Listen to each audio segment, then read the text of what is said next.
Speaking of Herculez, Mexico, let's turn our attention to El Tri. They, of course, played in the Azteca earlier tonight against El Salvador.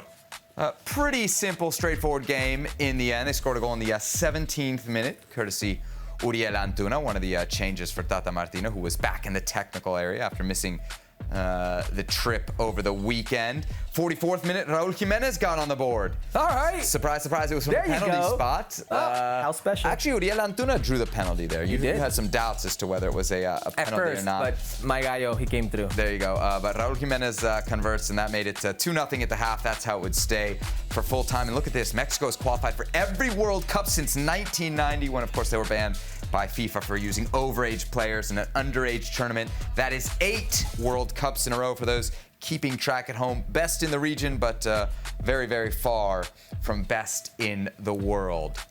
All right, Herc, we got a lot of Mexico fans watching us. Should they feel optimistic or pessimistic now that Mexico has qualified as we look ahead towards Qatar? You know what's funny? I feel that the fact that the U.S. men's national team lost like they did and now is third place to their second place, it'll give them a sense of optimism, because the talk is, look at this golden generation against our worst generation, and look, we're second and they're third. So it'll give you a sense of optimism, right? It'll let you close out that way.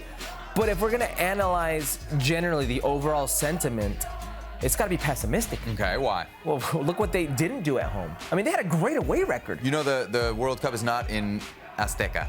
You were just making the opposite case for the United States national team. I'm saying the U.S. is going to play all their games outside of the United States. And I'm going to say Mexico is going to play no games at the Azteca. But what I'm trying to tell you is, when they had all the support in the world, they had some home games that they bottled up. Okay. I wrote a smiley face for reasons for optimism and a sad face for reasons for pessimism. Let me get to them quick. Optimism. They qualified playing bad, and they did qualify easily, right? The last game wasn't really a sweat. They did finish ahead of the United States. Golden generation. There's something to be said there. They took 13 of 21. Different stations in the train, by the way. They took 13 out of 21 points away from Azteca. That's better than anybody else in CONCACAF. And again, you're going to be playing your World Cup games not at Azteca. The defensive record, also worth noting. 450 minutes without a goal. Those are the reasons for the smiley face.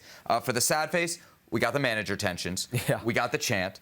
We got the violence. And that's leading into today. Today we had Raul Jimenez's father, who was mad at the pundits. We had Chucky Lozano, who got benched, and he was upset about that.